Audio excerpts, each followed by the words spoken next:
Looks like we may be having a little bit of technical difficulty, but God is so faithful. Good morning. Good morning, everybody. Welcome to Maintain Monday. Woo! Welcome, welcome, welcome. I'm in a strange way excited about the topic that God has led us to for this week. Peace and grief. Mm. Can we have both? Can we have both? Yes. And you know what, Placida? After hearing some of the testimonies, after reading some of the books, after knowing the God we serve, people will absolutely say you can have both. Absolutely. Absolutely. It always brings me to that scripture where Jesus was asleep on the boat. Mm. And it's like the storm was raging all around him, and everybody was was frantic. And they're like, don't you see this, Jesus? And he's like, come on, I got this too. I got this too. And he has to show us sometimes how, even in the midst of what looks like an uncontrollable storm for us, Jesus is still in control. And we're going to let Nadia play this video real quick so you guys can hear this.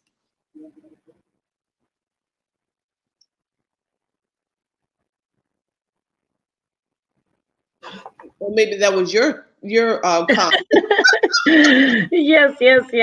So, the video that we want you to hear is of Stephen Colbert. He has in an interview with Anderson Cooper, right. And when it's available, we'll play it. And he's talking about a time of grief for him, and it's profound. It's a very short video. Let's see if it'll play for us now.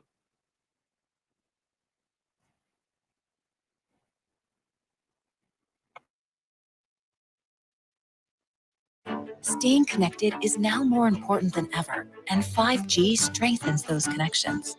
Qualcomm's 5G leadership is supporting virtual ways of learning, even in remote areas. The invention age is here. There's another guy. There's another Steve. There's a Steve Colbert. There's that kid before my father and my brothers died. And it's actually kind of difficult. I have fairly vivid memories from right after they died to the present. Like, right. It's continuous and contiguous, like it's all connected. There's this big break in the cable of my memory at their death. And everything before that has got an odd, ghostly. To me, it's like shards of glass. Like I feel like flashes, little bits of it. And then the things that really, like music, because they died in September. They died on September 11th. They died on September 11th, 1974. And the music from that summer leading up to it, like, I will undo me in an instant. The song of the summer was Band on the Run. Wow. Do not play Band on the Run around me. I had a friend who lost someone recently, lost a child. And she said, how did your mother do this? And I said, I wish she was here to tell you. But it had to do with love, and it had to do with her for loving God. And I have the crucifix on my wall that was hers when I inherited it when she died. And she would pray to Our Lady and say, she knows what it is to lose a child. And her example of her faith stays with me. And that is we're asked to accept the world that God gives us and to accept it with love. If God is everywhere and God is in everything, then the world as it is all just an expression of God and his love. And you have to accept it with gratitude, because what is the option? What is the option? Wow. What is the option? Accept the world as it is, as an expression of love. Yes. So we're talking about that today, guys. Peace and grief. Can we have both? And we have as our guests Gary Rowe, Tracy Ross, and Paul Martini, right? Did I say that right? Correct. Placida. Again, because she helps me with the correction, because I will mess up a name if you not on purpose. So not on purpose. Not on purpose. We want to check in with you guys first. We want to check in with you guys because we know a lot has happened over the course of the year. You know, the course of the year, a lot has happened. And Kobe Bryant. Yep, Kobe passing away, which is crazy Right. and unexpected. Right. So many different little hits Yeah. as we were, beginning the year and everyone was excited. Right. We want to check in with you about what you're thinking about where it comes to peace and grief. What are your barriers to grief? So if you guys will go ahead and put that in the stream so we can talk about it as we move through the show, because we don't have just anybody on the line with us today. We have some major players who have been having this discussion for a very long time and can really lend some insight into processing grief and obtaining or being peace in the midst of a storm. So, Placida, can we talk also about how our community, let's say our Black community, has moved from pain to triumph? They begin to go out, and of course, we have our younger generation leading this. We have some millennials, and we have Gen Zs leading this march. You see more of them getting out and being the voice. But I shout out Placida to the mayor of DC, Mayor Bowser, what she did, painting Black Lives Matter on the street, changing the street name. Do you know, I had that is just amazing to me. I am so grateful to our allies that I just want to give a moment to say thank you to how many people have come to me either by text, by email, by call, or in person to say, I did not get it. When I saw Black Lives Matter before, I thought something very different. I don't know what's happened in me, but I know that I've changed my mind. And I stand with you and I stand for you. And I just wanted to say like that what she did is change the course of history. We forever have this to remember. You can see it from space. Did you know that? Right. And you can, let's look at this comment. Nicole said there are moments when you're okay, but then you look around and hear something, you just start crying or get sober because of what's going on around me. And you know what? I know with Placida, she's a counselor. I'm Dr. P. But I know getting off a call with actually Dr. Gloria this morning, she said those emotions you're having, have them. Have those emotions. But one thing is that you have to make sure you're around a good supportive system to help you and you don't isolate yourself. So that's a good one, Nicole. Thank you.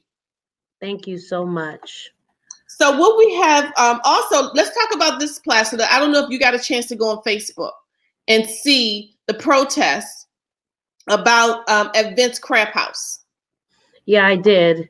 I hadn't seen his comment previous. I had to do some research to kind of understand what the outrage really was. And some very disrespectful things were spoken of the Black community, and which I hear is 75% of the people of his business. And that is kind of, to me, what it stands as is just another, thank God it wasn't what George Floyd had to experience. Right. But it's just another kind of eye-opening event that has happened for people to understand the disrespect that we endure as a community on a daily basis. Like you respect our dollar because it's green, but you won't respect our people, our children. You see them as welfare recipients. You see them as, and we can have a conversation about welfare and its value and its history and who's on it, who's not, but that's not the point. The point is we deserve the same respect and honor and love. How about love?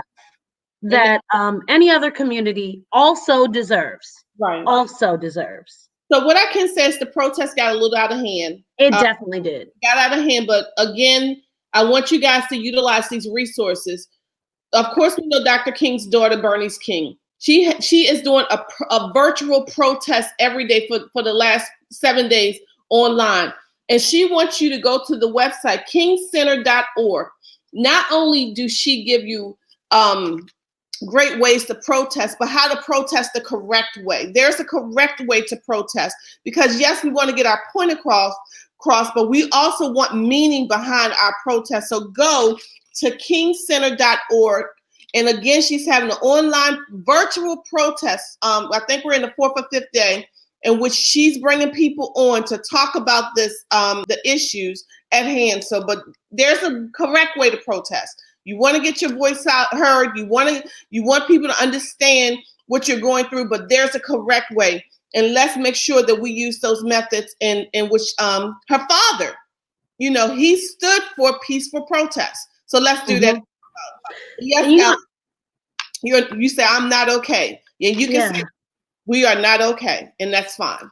There's another powerful point that was brought to light this past week, and that protest for a day rarely does anything. There you go. The Montgomery bus boycott lasted 381 days. That's over a year. My community, our community, the community of this world, I need us to realize that we need to have staying power, perseverance. There's people that are posting really disrespectful things about this needs to be over. We need to move past it. Let's just get on. Let's move on. No, we can't just move on. This isn't something that happened by accident. We have to stay in this, even though it's uncomfortable. It's the uncomfortable things that propel us to change.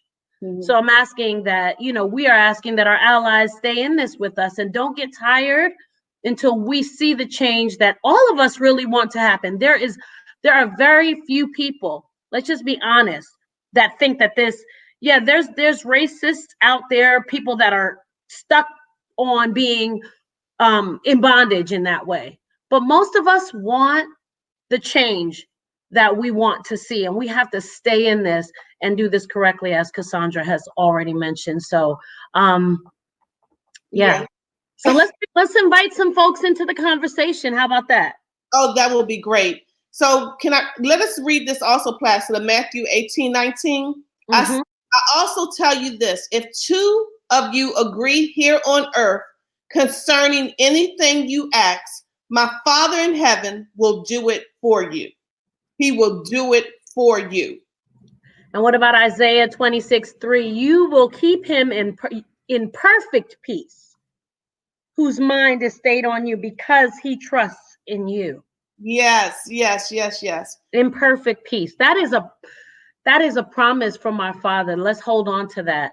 And while we're doing that, let's start with Tracy Ross into the conversation. Hey, Tracy.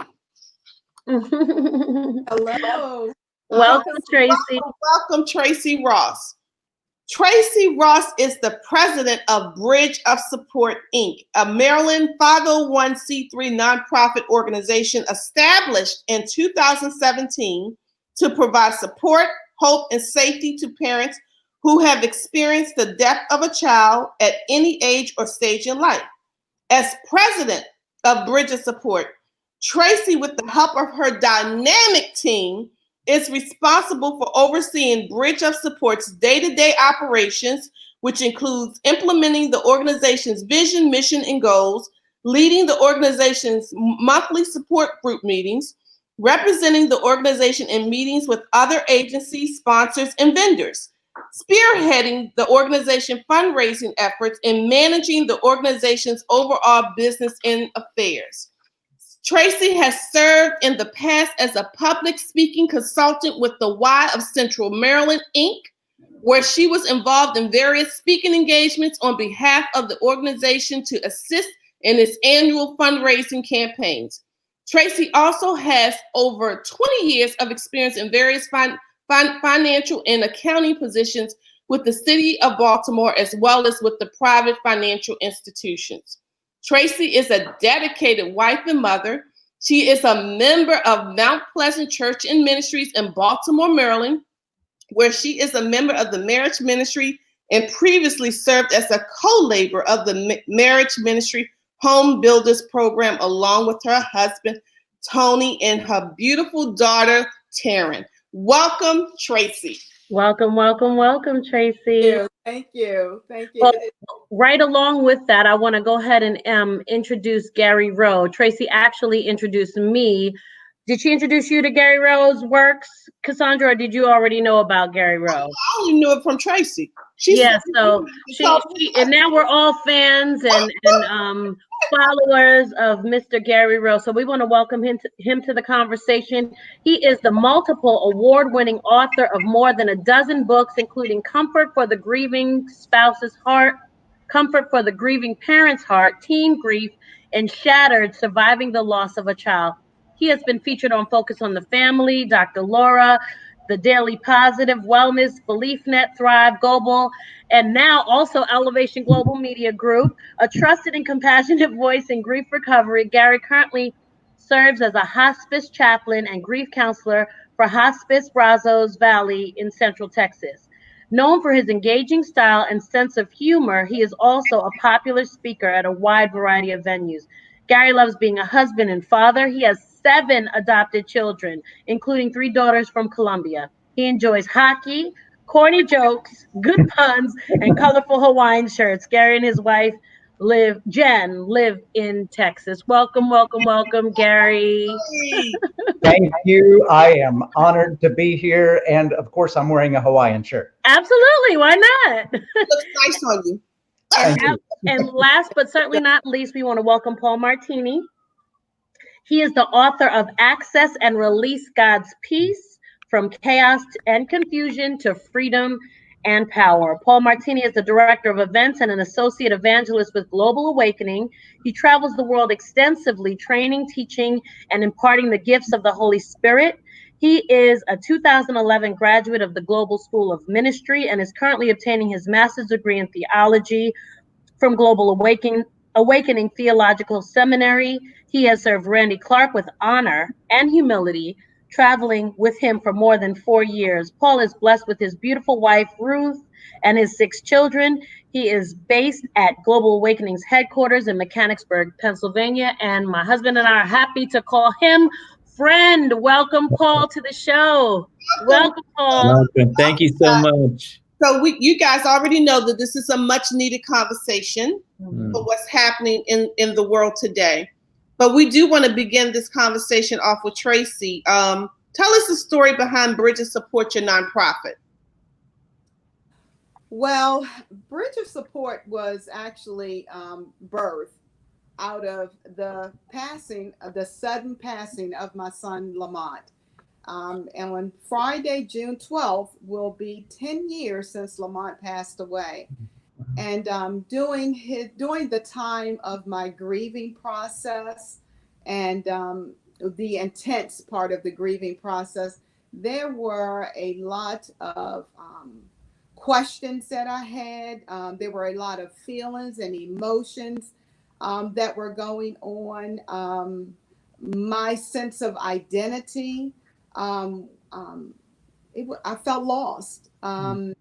I was hurting. That the pain of losing a child was so devastating to me that I didn't know that I was going to be able to make it, to be honest with you.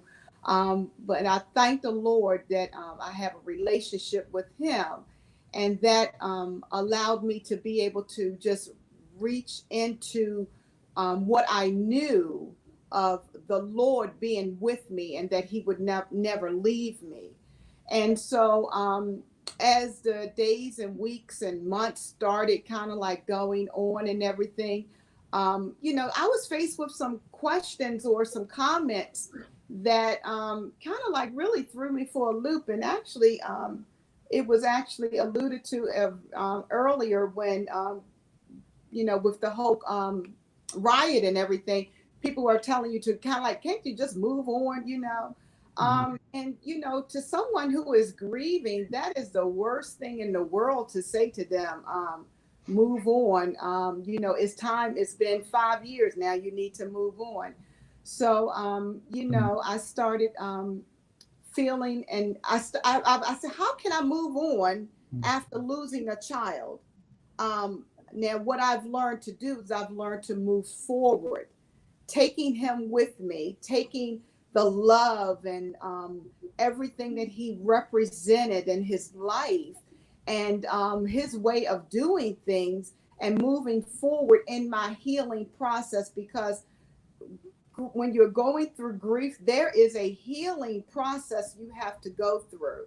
And so it was in 2017, after numerous of talks with other parents who had suffered the loss of a child, we got together and we started talking about, well, what can we do to kind of like, help other parents out? Because I did not know that there were support groups out here for parents who have suffered the loss of a child. I knew that there were support groups out here for people who were grieving, but I did not know that there were any support groups out for parents, strictly for parents. So as we started talking and got together to form Bridge of Support, then I found out that there are some support groups out here for parents who have suffered the loss of a child, but they're not in the Black community. Our white friends and all, they have been having support groups for decades, specifically designed to help parents who have suffered the loss of a child. And so I just wanted it to be a safe place where parents could come and they could unload how they were feeling, not feeling judged or feeling as though they were going crazy. And, and thinking that because it's been 5, 10, 15, 20, 30 years down the road, that you should be over this. Right. So I wanted them to have that safe place where it just once a month, we're going to meet and we're going to talk. We're going to talk about the issues that we're gonna uplift and support one another and give each other the tools that we need to be able to move forward and through this journey and healing. And so, Tracy, you brought up so many great points, and I just I don't want to miss them. Okay, I want to talk specifically about what you chose to name your organization, which is crucial. Because in this season, more than ever, I don't even know if you knew how prophetic the name was. Bridge of Support is exactly what is needed. Right. You brought up the other, I don't know if it is eye-opening for some, but there aren't, these support groups are not in the Black community like they are in other communities. And what you did was so timely and so needed. So we say thank you. And then the other thing that you brought up that I think is profound and I would like us all to weigh on is this idea of moving on versus moving forward. It's disrespectful and it's hurtful. We need to move forward, but talk to us, Paul or Gary, whoever would like to go first, about this idea of move on. Yeah, talk to us. Go for it, Gary. All right, I was going to say, go for it, Paul. We're going to defer to each other here. How do you get over losing a person who has been created in the image of God and is unique in all of human history? Come on now. And you are unique in all of human history, and so your relationship with them was unique in all of human history. And get over that? We are not designed and not supposed to ever move on from a person or get over another person. We do get through a time of grief that may go on and on and on and on. It'll change over time. We may, I think it's the great distinction, move on versus move forward. We continue to grieve. We continue to express our love for the person that is no longer physically present with us by the way that we grieve, while we are moving forward in our grief toward adjustment, recovery, and healing. But we will never be the same people we were before. The people around us expect that. They expect us to return to the normal us, whatever that is. Well, that person is gone. because grief, loss, changes us because we heal and grow, and we should. Mm-hmm. Wonderful. Paul, you have any thoughts on that? Yeah, I totally agree with Gary and Tracy. This moving forward is, I think it's essential to journeying with God in our lives. And you know, most people who say move on are usually struggling themselves, and it's a way that they're projecting on us. And so it's how they're actually dealing with the situation, and it makes them feel better if you would do it the same way. And it almost offends them that you're willing to stay in a place where you're remembering who this person is and what they meant to your life. And so in some weird, strange way, there's a complexity to it. And they're actually being challenged by your willingness to stay in a place of grief while you move forward in life. And Wow. and they often will stay in denial by just kind of saying, hey, you just need to move on. And what they're really doing is stuffing feelings, and what they get into a place what my wife likes to call bottling, you know. And eventually that bottling explodes, and often at the wrong time. And so, you know, I just know when I'm in a place of grief, you know, I lost my father in January. I lost my brother 5 years ago. He's 42 years old at the time.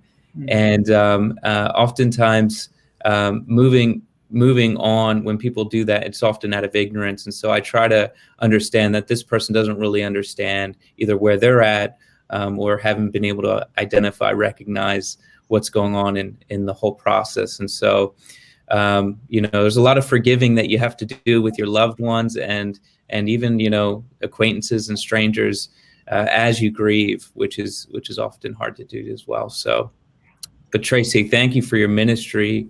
It's so needed.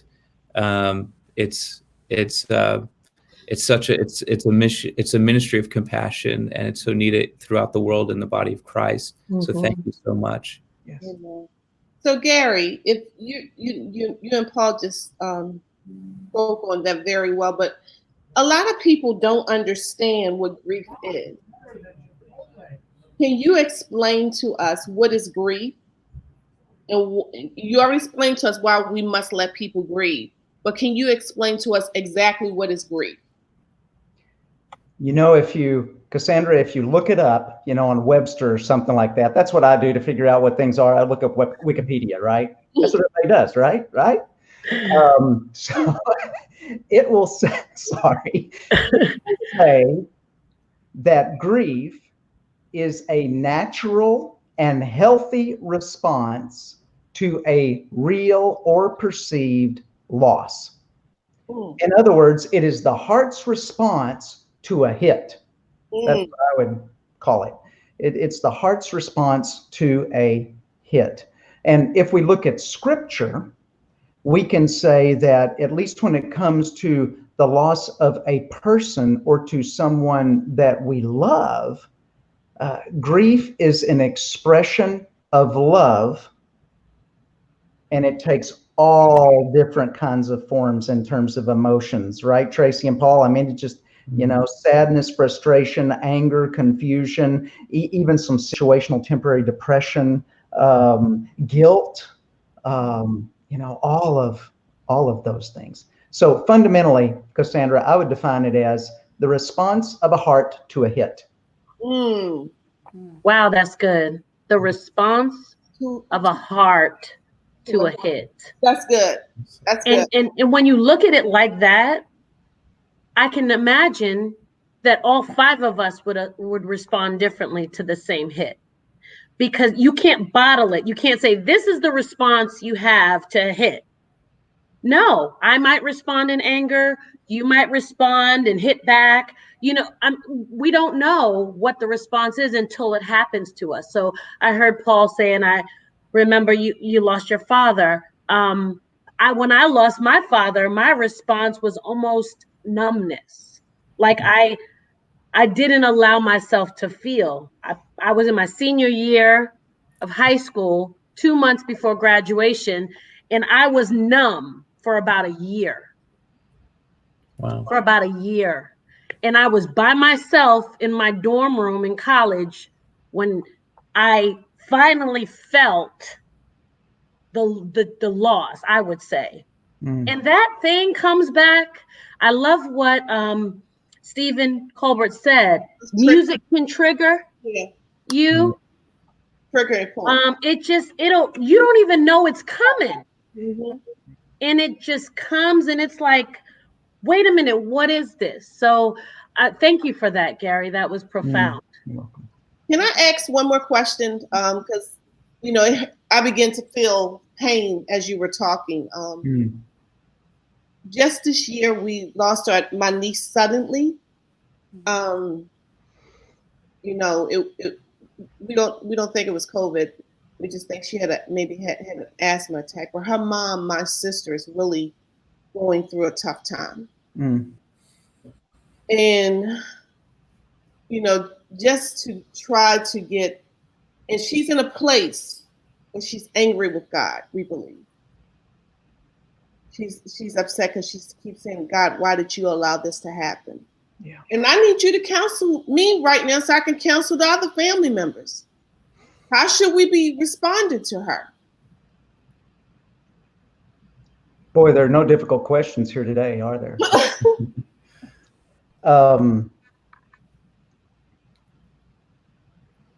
One of the things I tell people, and as a hospice chaplain, I get this all the time.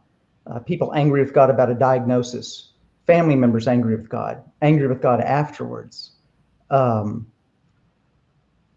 God is the perfect father. Now, Paul being a dad of 6 and me a dad of 7, but they're all adopted because the Lord knew that the world couldn't handle any more of my genetics, So that's how that works. So if one of our kids was mad at us, what would we want? Well, number one, you and I know, right, Paul, when they're mad at us. We already know that. Mm-hmm. So when we're angry with God, it's not a surprise to him, right? He knows. Now, the one thing I would want as a father is for my son or daughter to come to me for the sake of their own heart and share with me where they're at and be real with me, right? That's what I would want. Or the younger they are, the more likely I am going to initiate with them, right? To say, hey, what's going on here? What? And God initiates with all of us, I believe, all the time. He's just not sitting there waiting for us to come to him. He is the great initiator. And so what I tell people to do is, if they're angry with God, God is a big and perfect father, and he can handle your anger. So why not? The people around you can't handle your anger. Maybe your family can't handle your anger. Maybe your spouse can't handle your anger, but God can handle your anger. So let it out. Yeah. I even told one hospice patient, 46 years old, Lou Gehrig's disease, he could move one finger. And he said he was so angry with God. And I said, tell you what, your assignment this week is to let God have it. See you next week. I came back next week. This guy is totally different. And here's what he said to me. He said, I took your advice. I motored my little scooter outside and I let God have it for a full 2 hours. And then I woke up and realized he's still here. God is still with me, and he is able to handle anything that I throw at him, and it does not affect his love for me. So sometimes, Cassandra, I think, Paul, I love what your wife bottled up, when we bottle things up, it doesn't work. They leak out. Right. Whatever we bottle up, our bottles have holes. And so if we bottle up anger, it's going to leak out of our life in ways that we do not want it to. Absolutely. And so if we can uncork the bottle and express to God what we are feeling, he is the ultimate safe person, and he's the only person who really gets it. So I would say to anyone who's angry with God, he is not surprised. Express your anger to him, let it out, and keep letting it out. He is not going to suddenly say, oh, right? And turn his back on you and walk away. In fact, he's going to be walking toward you with his arms open wide, as you express your anger toward him. Mm. So let it out. Yeah. So And if good. I can say something in Yeah. regard to that, I agree wholeheartedly with Gary. As a mom Mm. who lost a child suddenly, it was very unexpected. Um, um, that is what I did because I learned years ago that God could handle anything, and He knew exactly how I was feeling. Come So on. there would be times I would wait until my daughter went to school Mm. and my husband was at work, and I would scream to the top of my lungs, Mm. and I would just, God, I don't understand why you let this happen to me. And I would just go through it. I would and I my doctors, they wanted to medicate me. I Mm. refused to be on medication because I wanted to feel all of the pain and the hurt so that the healing could begin. So as long Mm. as I was keeping I'm not angry with God, I'm okay, or Mm. I had to let it out in order for the healing process to Yeah. begin. So from me and from what Gary said, just tell her to go ahead and let it out. Let God know. He already know anyway. But he's and what I found out is each time that I did that, I felt his peace Mm. come upon me, Woo. and he Mm. would hold me, Yes. and the tears, it was almost as if the tears would just dry up. Just as Mm. quickly as they would fall, they would just go back up, Mm. and my heart felt lighter. And that lasted for maybe about 5-10 minutes. Mm. And Mm. when the pain came back, I let him have it again. Mm. And then each time he would do the same. It was like a process, Mm. just like what you breathe in. You Mm. inhale and you exhale. And that's what I had to do. And that's what I want you to tell your sister. Yeah. Let it out, because as she lets it out, she'll feel God's love and his Mm. presence and his grace and mercy covering her. And then she'll Mm. be able to breathe for a second. Mm. And then Mm. before you know it, those seconds will turn into minutes, and minutes into hours, and hours into days, and Yes. weekdays and weeks. And I Mm. remember the first time I said to God, I said, Lord, I think it's been at least a week before since I've cried out to you like this. Mm. You, Jesus. Mm. Thank Mm. you for doing this for me. Mm. Do And y'all see why she is leading this organization? Yes. This Yep. amazing woman. So She good. has just, she's just natural at this opportunity. And I'm so excited because of people like the three of you that have, God could have sent us to the earth realm at any other time. Yeah. But for such a time as this, and you said it in the beginning, Tracy, you said that, of course, God could sympathize with your suffering. yes, Who knows better than God what it's like to lose a child, yes, right? So he knew he's the person to go to. He Yeah. is the person that can handle that which you have and then help you heal. And you said something else that was so key. I wanted to feel every bit of the pain. yes, What if something was held back from you? What Mm. if you didn't feel that? Would you be right here, right now, in a position to minister to others in the way that you are? See, I want to prompt our viewers that sit in the discomfort for 1 minute. Sit yes, in it. Allow yourself to sit in this pain that we're feeling as a country, as a nation, as Yeah. a community, so that we will do something different, that we will create organizations that are a resource for others that are struggling, Yeah. that there will be an opportunity for us to walk in purpose because we have the courage to sit in our pain. I do want to read something from one of our viewers. She said, I love the idea of moving forward instead of moving on. Words and wording is very important. Thank you for that. Placida, I did the same. She's talking about being numb, was very numb of my husband's death, probably 5 years, just going through the motions. When it hit, is when I got sick and had to have the will and determination to beat my own health issues. So, in order for me to move forward and get better, I needed to first move forward with the death of my spouse. I think this is the perfect place to bring in a conversation about peace, the shalom peace of God. Yeah. Because it's within the shalom peace of God that you can access your healing. So Paul, let's speak to peace. Yeah, I just want to say it's such an honor to be here on this panel with such amazing, gifted men and women of God. It's just so cool.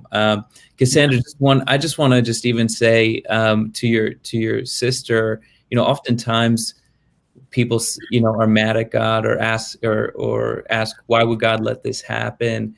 And we need, as people, as Christians, we need to be resistant to try to give a theological explanation, because sometimes we think we need to go there to try to defend God or try to give some right answer, but that's not really what's needed in that moment. And so be resistant to that. Just love on her and let her share, and what Tracy and Gary and Placida said is so powerful, to vent it out, let it out, and God can take it.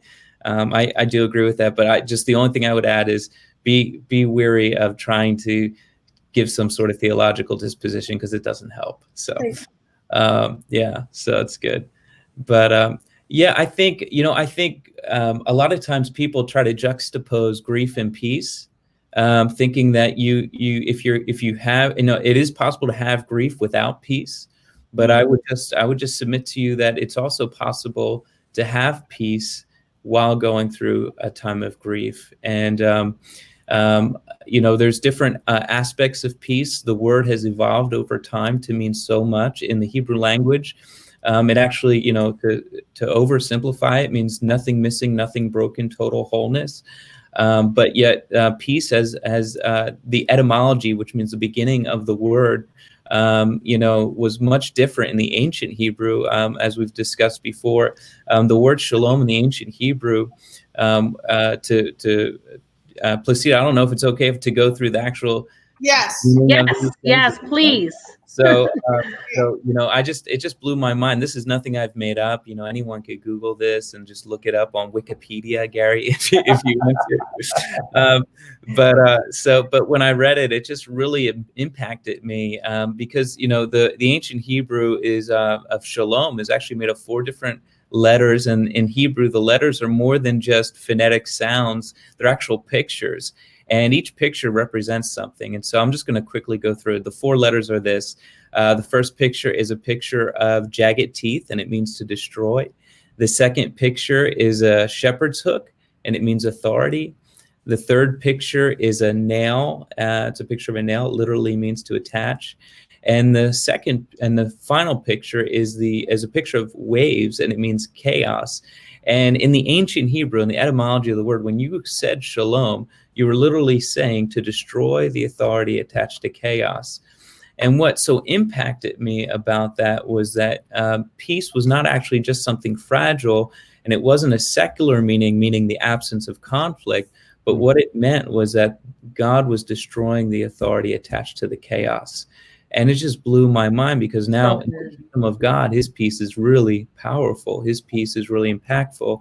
And when you look at it in the context of Jesus, when he would talk about being peace, he was talking about it in the context of the Roman Empire and what they call now, the historians, the Pax Romana. It's 1,000 years of Roman peace. What was Roman peace? It was actually a kingdom overtaking all the other tribes and kingdoms and creating order. But when you look at it in the kingdom of God context, when his peace comes, it's really his order coming in and reigning and bringing order out of chaos. And so I would say that when we translate that to walking out the peace of God in everyday scenarios, that we can actually have peace in the middle of a storm.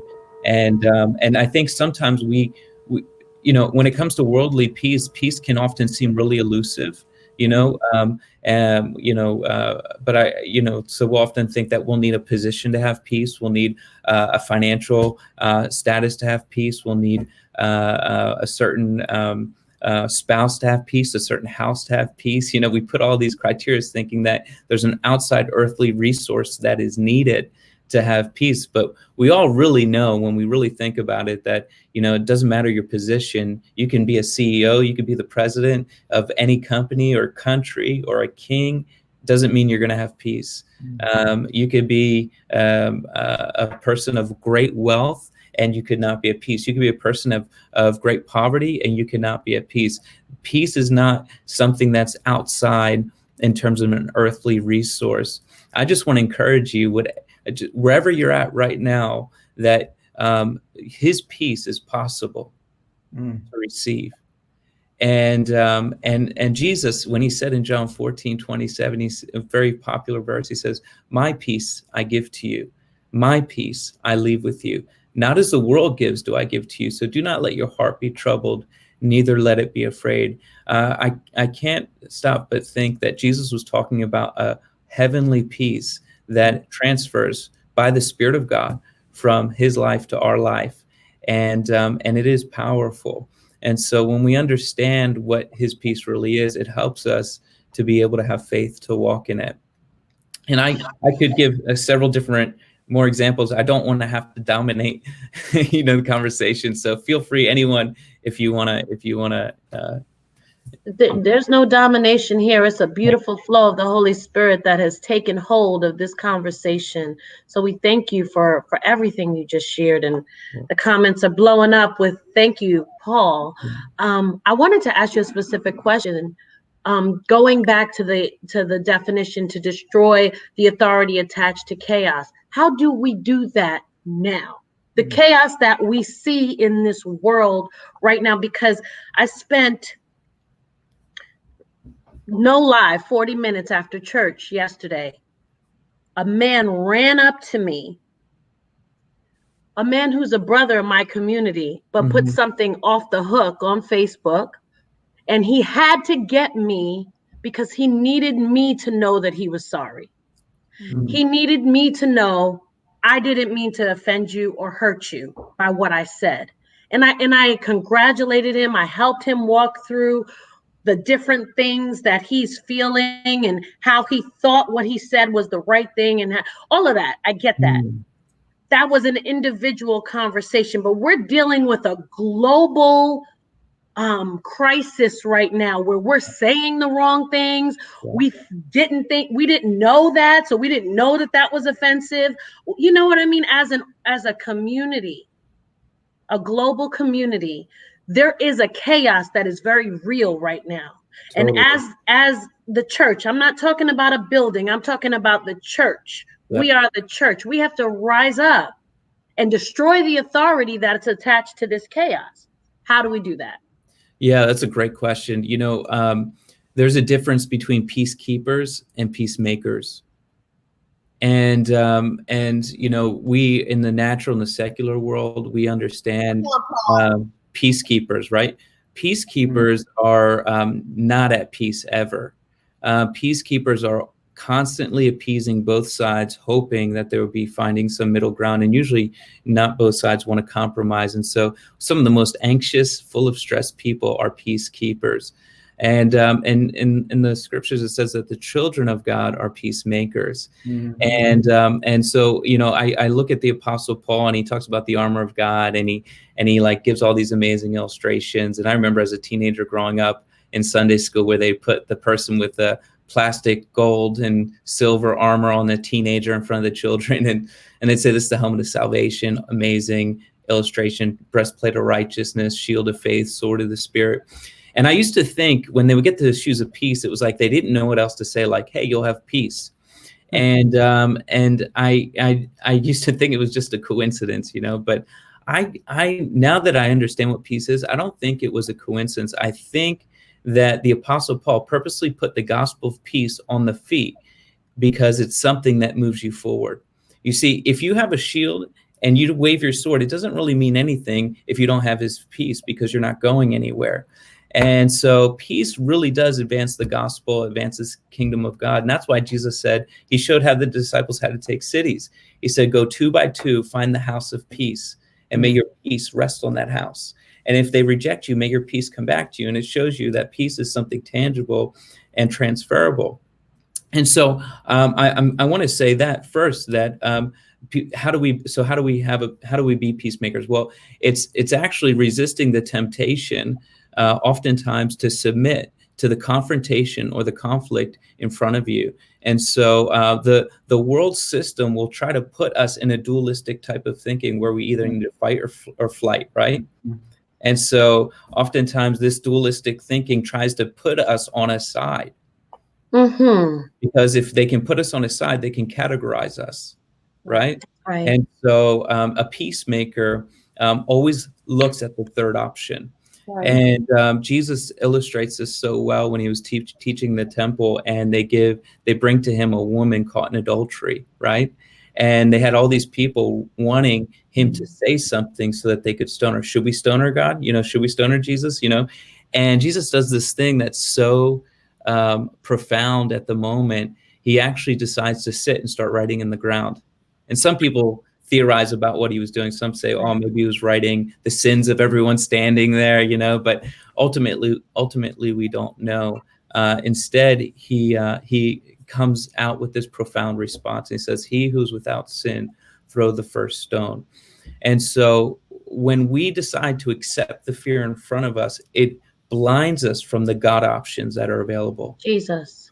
And when we accept the fear to run, it blinds us from the impact we can have. And so when I'm in I've looked in my own life. I know many people in the church who are in positions that they don't even realize how they're in, but what they've done, they're not technically qualified for the position, but because they decide to have peace when everyone's at chaos, they're able to see solutions that no one else can see.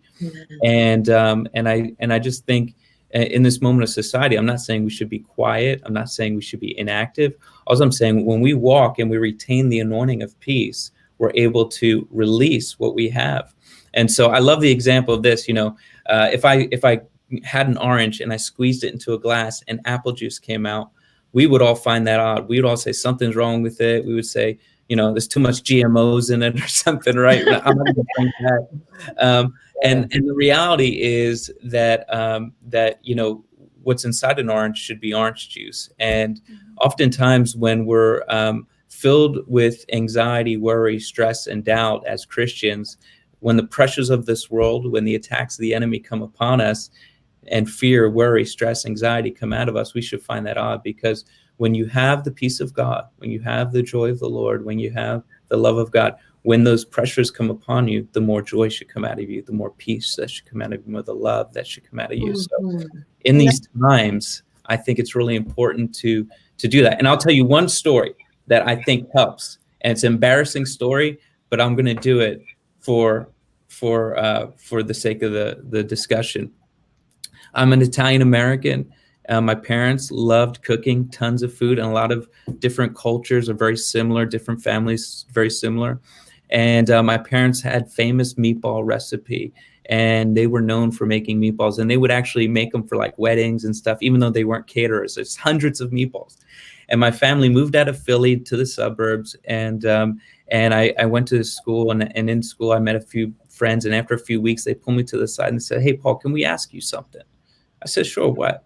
They said, "Does your family own like a hoagie shop or like a meatball place?" I said, "No, why?" They said, "Because you constantly smell like meatballs." I said, "What?" And I go home and I smell my clothes and smell my closet. And I go, it's true. I do smell like meatballs. And I say, Italians wear a lot of cologne to this day. It's not because we're arrogant. It's because we just cover up the meatball smell, But I say this to kind of prove. So oftentimes people say, "Well, Paul, I pray for peace. I don't get peace." I said, well, sometimes it's like we think of peace like we're going through a drive-through restaurant where we pull up to the window and we want it. We ask for it when we need it. When the reality is we need to take residence in the kitchen so that you spend so much time there that when you get out, you can't get it off your clothes. Jesus. You exude it, And Yeah, it attaches to you. And so I think that's really important. Now, of course, in the context of grief, man, is it hard to find that place? And that's, I think, where we need community, right? That's right. Where we need to be able to be there for one another. And so when my brother died, I came home and I pulled up to the house outside of Philly. It was around 10 o'clock at night. My mom was waiting. She knew I was coming, and I lived a few hours away. And when I pulled up to the house, she runs, and this is her oldest son, my brother. She runs out to the front yard, and I'm running out of the car, and we meet in the lawn in the middle of the night. And she collapses in my arms, and she says, "I can't believe he's gone, Paul. I can't believe he's gone." It's the night he died. And then something that came out of her mouth was just so profound to me. She goes, "But I know God is still good." Mm-hmm. And it struck me that my mom would, in this moment of such pain, would hold these two tensions in high regard, where she could identify with the pain and still know that God's good. And sometimes when we accept Jesus as our victory, we're so easy to do that, like victory in Christ. But Jesus also goes with us in our suffering. Jesus. He's in both. Yep. And we can recognize both, and we can do both, and that's important. And so I think it's yeah. So sorry for talking so much. No, that's okay, Paul. Thank you so much, because you said there's a difference between a peacekeeper and a peacemaker, and that's in Matthew 5:9. It says, "Blessed are the peacemakers, will be called the children of God." And I want to just propose a question to Tracy and Gary before we end this segment of Maintain Monday. A lot of times people don't know what to say when people are grieving or when people are going through. So to help that individual be a peacemaker versus a peacekeeper when a person is going through, just tell us some things that people shouldn't say. We already know that what you should say. Tell us a couple of things that people shouldn't say to people that are grieving. Well, I'll go, but I feel so I was unable to hear anything that Paul said. So I'm gonna have to listen to the tape. And I know you said a lot of good things. It looked like I was emotional and everything like that, was because I could not hear, and I know that you had some powerful words that were being spoken. So that's okay, Tracy. I'm gonna have to listen to it. Could you others hear me? Yeah, we can hear you. Yes. Yeah. So I would just say, just be there and just let the person who is grieving, they want to talk, let them talk. You don't necessarily have to say anything to them, because you don't know exactly where the person is in their grieving process. And as Gary had pointed out earlier, everybody is uniquely different. The relationships that we have with the person that passed away was uniquely, was unique in itself.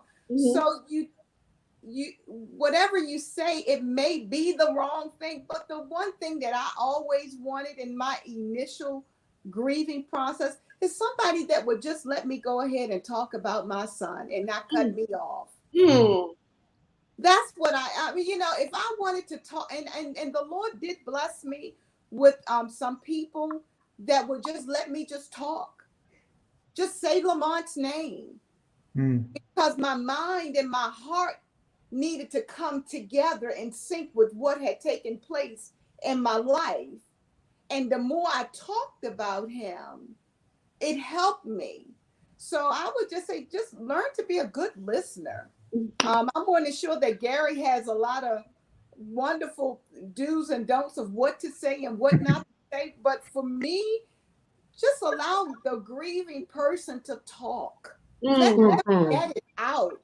Because when you are able to get out what you're feeling on the inside, it helps you to be able to start that journey of healing. Amen. That's what all I have to say. And Gary? Words are overrated. When it comes to grief, there is nothing that you can say. Your job isn't to make them feel better. Good luck. You're not going to do that. Your job isn't to say the right thing. What is that? Nobody knows really what that is. And your job isn't to somehow say something that nobody else has said. I often think our best thing, be a good listener, as Tracy said. The one thing that's always safe is, I love you. You can even say, I don't know what to say, hug. But beyond that, you know, it's almost like Job's 3 friends. Just about anything that you say is going to go stray somehow, or could, especially anything that begins with the words "at least." Right. My goodness. At least you're in a better place. At least you had them as long as you did. At least you have other children. At least you're still young. You'll find somebody else. At least. I've heard all of those, and I know you probably have. Yeah, I had someone tell me that, you know, God's trying to teach me something, and I said, "Well, I'm sick of him teaching me something. Teach somebody else something." I did. Wow. Oh, this conversation is so. It's such a breath of fresh air in this moment. I hope that it serves as a resource to our viewers, our listeners, because there's so much godly wisdom here. Pastor, can we get everyone to give their contact information? Yep, that's right. Yep. I just want to make sure. I know you probably was on it. Go ahead, Paul. You first. Paul, Gary, then Tracy. If you could just let our listeners, our viewers know how to get in touch with you. And we'll have to have you back because we're clearly not finished with this conversation. Yes, thank you so much. I'd love to come back and be with you guys. It's always a pleasure. So you can go to my website, martiniministry.com. If you want to follow me or connect with me. You could also email me at my email address here. I'm also a pastor at Life Center Church. So it's paul.martini@lcmi.org. So paul.martini@lcmi.org. Awesome. Gary? My website is just garyroe.com. GARYROE.com. And you can email me through the website. There's a number of free resources there if you're hurting from a loss. And mainly I'm here for, much like Paul and Tracy, we're here to build relationships that really matter to the kingdom. That's what we're here to do. So visit us anytime. Yeah. Tracy. And for Bridge of Support, our website is www.bridgeofsupport.org. And as Gary said, you can go ahead and you can email me from the website, or if you wanted to email me, I can give you the email address, which is bridge, BRIDGE of OFSUPP @gmail.com. Awesome. And so we thank you guys for sharing this time with us. You are such a blessing to this ministry. We love you. Gary, you're in the family now. You're stuck. Sorry. Paul already knows that. Tracy definitely knows that. There's no getting out, Gary. There's no getting out, Gary. Yeah. This is one Hotel California I will enter. Oh, awesome. Thanks for having me. You're welcome. You're welcome. We wanted to end with this video of it's Lift Every Voice and Sing, which is the Black National Anthem, which many people don't even know exists. And this is a beautiful rendition of Lift Every Voice and Sing, which is so pertinent in this moment in history. We love you guys. We'll see you soon. Thank you. Bye.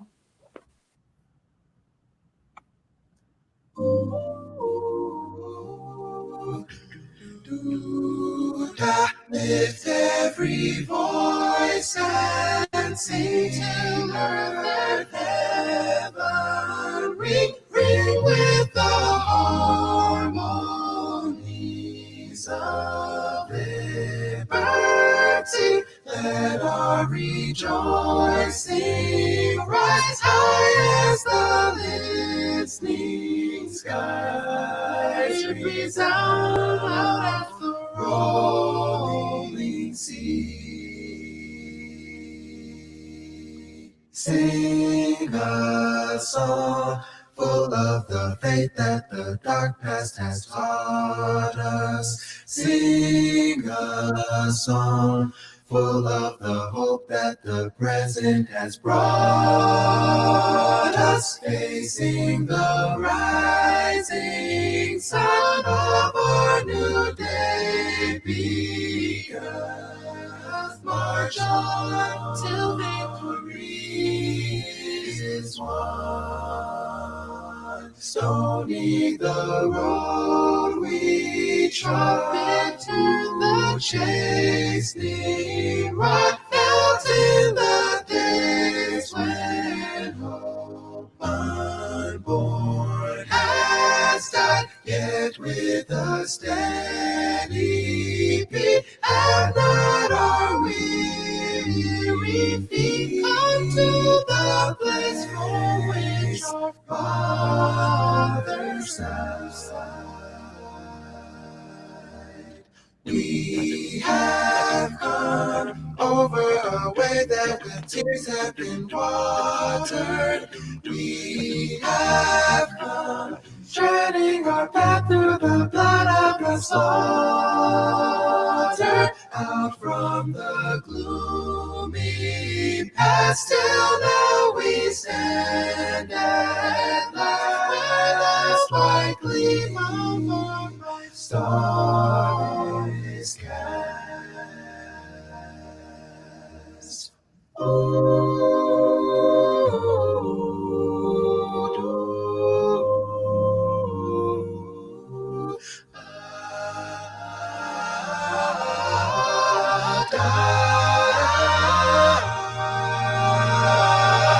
God of our weary years, God of our silent tears, thou who hast brought us thus far on the way, thou who hast by thy might led us into the light, keep us forever in thy path, we pray.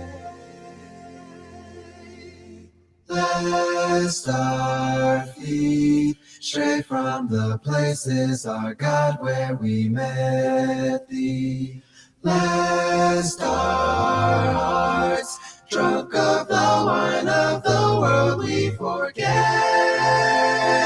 thee. Shadow beneath thy hand, may we forever stand. True to our God, true to our God, true to our God, true to our native land, true to our native